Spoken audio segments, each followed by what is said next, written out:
नमस्कार, मैं हूं करमवीर और आप देख रहे हैं फॉलो अप। चाचा गालिब की कुछ मशहूर पंक्तियां हैं कि देखिए पाते हैं उस शाक बुतों से क्या फैज़, एक ब्राह्मण ने कहा है कि ये साल अच्छा है, हमको मालूम है जन्नत की हकीकत, लेकिन दिल को खुश रखने को गालिब ये ख्याल अच्छा है।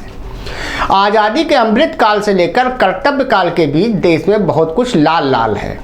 टमाटर की महंगाई से लोगों का चेहरा लाल है, हिंसा से मणिपुर और हरियाणा लाल है, उत्तर भारत में दिल्ली और आसपास के इलाकों में आंखें लाल होने की बीमारी मतलब कंजक्टिवाइटिस से लोगों की आंखें लाल हैं। ये बीमारी छोटे बड़े सभी को हो रही है।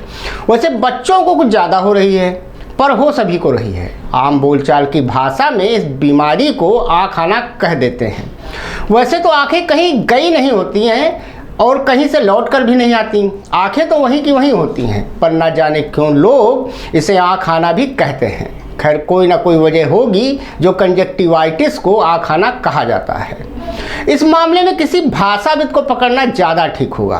खैर जो भी हो, कंजक्टिवाइटिस या आँख आने की बीमारी से आँख में दर्द होता है, आँख लाल हो जाती है और आँखों से पानी आने लगता है। ऐसा लगता है जैसे कि आँखों में कुछ रगड़ सा रहा है, कुछ पड़ गया हो। सिर में दर्द भी हो जाता है, किसी किसी को तो बुखार भी आ जाता है। आँखों की ये बीमारी बड़ी तेज़ी से फैलती है, लगभग उतनी ही तेज़ी से फैलती है जितनी तेज़ी से नफरत फैलती है, या फिर जितनी तेज़ी से अफवाह फैलती है। एक में पैदा हुई नहीं कि दूसरे में फैल गई। नफरत और अफवाह दूर दूर तक फैल जाती है, बिना निकट संपर्क के फैल जाती है। इसके फैलने और फैलाने में फेसबुक, व्हाट्सएप, ट्विटर, सारी एक्स जैसे वायरस के वायरल होने भर की देर होती है बस। पर एक तो कंजक्टिवाइटिस के फैलने के लिए निकट का संपर्क, निजी संपर्क होना जरूरी है। दूसरे इसमें दूसरी अच्छाई ये है कि यह नफरत और अफवाह की तरह व्हाट्सएप यूनिवर्सिटी से नहीं फैलती, जैसा कि मणिपुर हिंसा या मेवात के नूह में देखने को मिला। कंजक्टिवाइटिस में आंखें लाल हो जाती हैं। आजकल के ज़माने में तो किसी भी बात पर आंखें लाल होती ही नहीं। ना तो मणिपुर की वजह से आंखें लाल होती हैं और ना ही नूह की घटना पर। और तो और हम तो ट्रेन में आरपीएफ के जवान द्वारा 4 लोगों की मुसलमान समझकर हत्या कर देने पर भी आंखें लाल नहीं करते हैं। ये एक संक्रमण का परिणाम तो ही है, इसी के साथ उसके भीषण रूप से संक्रामक होने का ऐलान भी। आरपीएफ जवान चेतन कुमार सिंह ने हत्याओं की शुरुआत एएसआई टीकाराम मीणा से की, क्योंकि उसके साथ राजनीतिक बहस के बीच जब वो मुसलमानों के बारे में आपत्तिजनक टिप्पणियां कर रहा था तब मीणा ने उससे असहमति जताई थी। मीणा की असहमति का जवाब चेतन ने गोली से उसकी जान लेकर दिया।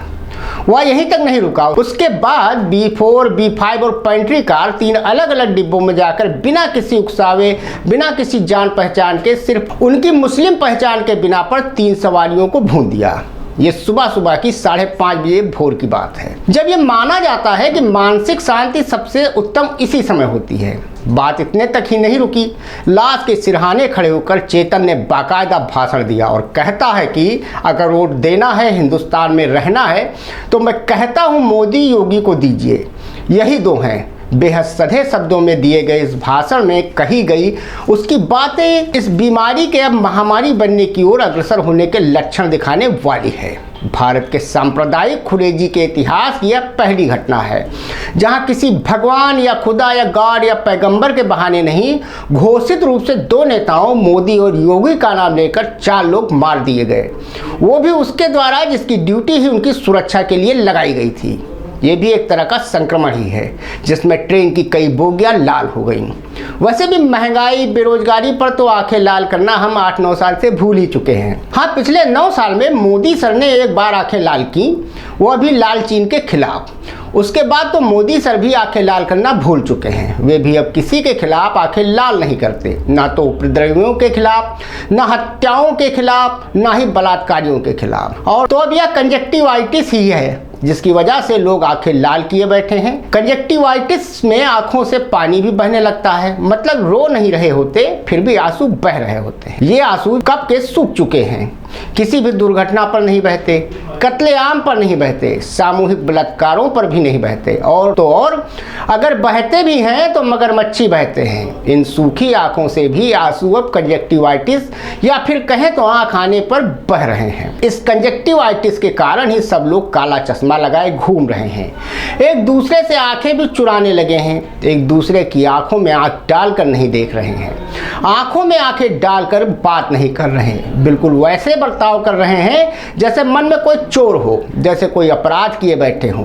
डर रहे हैं कि कहीं कोई आंखों में झांक कर चोरी ना पकड़ ले, डर रहे हैं कि कहीं कंजक्टिवाइटिस ना हो जाए। अपने वाले मोदी सर भी हिम्मत नहीं कर रहे हैं कि संसद में जाकर विपक्षी सांसदों की आंखों में आंख डालकर मणिपुर पर जवाब दे सकें, कुछ कह सकें। वे इसलिए नहीं डर रहे हैं कि मन में कोई चोर है, ना इसलिए डर रहे हैं कि उनके पास कोई जवाब नहीं है। दरअसल पारदर्शिता हो तो ऐसी। आम चुनाव का सीजन अभी 8-9 महीने दूर है, पर मोदी सर ने अभी से अपना ऑफर दे दिया है कि तुम मुझे तीसरा टर्म दो, मैं तुम्हें सब कुछ दूंगा। रोजगार जैसी छोटी छोटी चीजें क्या मांगते हो, मैं तुम्हें दुनिया की तीसरी सबसे बड़ी अर्थव्यवस्था दूंगा, मैं तुम्हें विश्व गुरु की गद्दी दूंगा, मैं तुम्हें डेमोक्रेसी की मम्मी दूंगा, मैं तुम्हें दुनिया का अमीर नंबर 1 दूंगा, मैं तुम्हें दुनिया की सबसे बड़ी मुफ्त अनाज वितरण योजना भी दूंगा, मैं और भी बहुत कुछ दूंगा। इतना दूंगा कि गिनती भूल जाओगे। गिनती भूलना क्या, मैं तो तुम्हें नो डाटा राज यानी गिनती की जरूरत से ही आजादी दूंगा। और हाँ, आजादी से ध्यान आया कि प्लीज मोदी सर की गारंटी को नेताजी सुभाष चंद्र बोस के नारे की पैरोडी बताकर उसका मजाक उड़ाने की जरूरत कोई नहीं करे। तीसरा टर्म पा जाएंगे तो मोदी जी मजाक उड़ाने वालों से तो जरूर भारत को आजादी दिलाएंगे। इसके साथ ही मोदी सर और भी बहुत कुछ कर रहे हैं, जैसे वो राजस्थान जा रहे हैं, गुजरात जा रहे हैं, फीते काट रहे हैं, हरी झंडी दिखा रहे हैं।